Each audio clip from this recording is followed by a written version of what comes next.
Ești Arnel, astăzi mă joc cu slime-ul meu. Arăt cutia.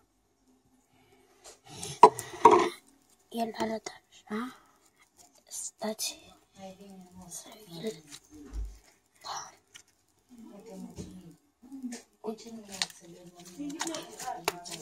Mă joc! Arată roz așa.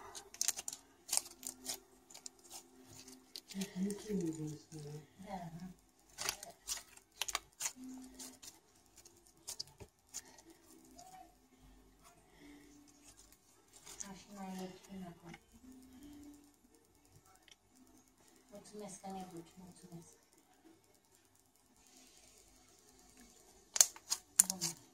Deci sunt țară, așa țară.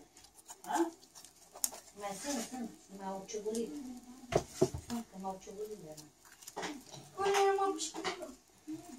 Băgăm pastila, dar mi-i chidu și aici, mi-i face cald, că știu mă.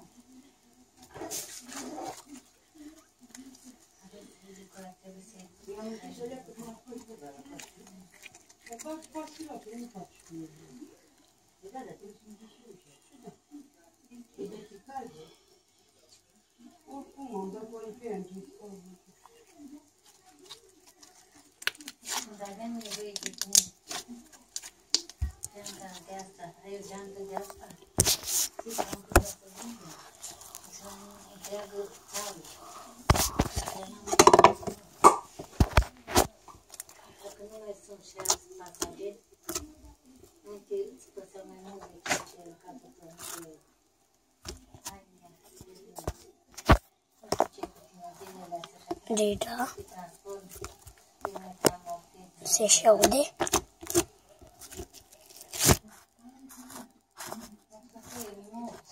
Am revenit. Azi ne jucăm cu partea asta din slime. Știu dacă combin partele astea două de slime să facem mai mare.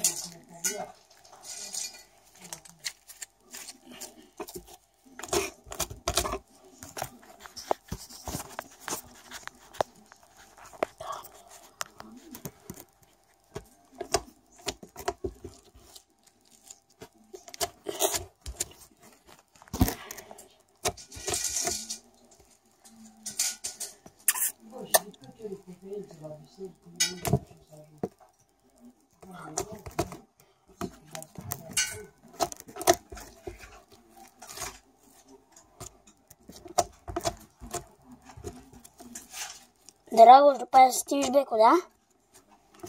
Și o stingi becul, lasă așa, că filmez.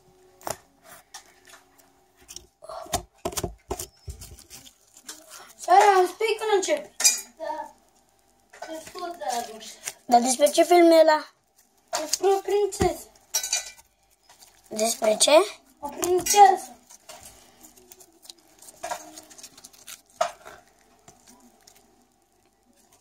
Dacă mă vreți episoade, apăsați butonul de like, subscribe și abonați-vă.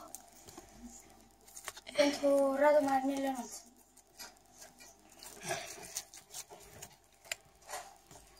Se întinde foarte, foarte bine. De asta l-am cumpărat.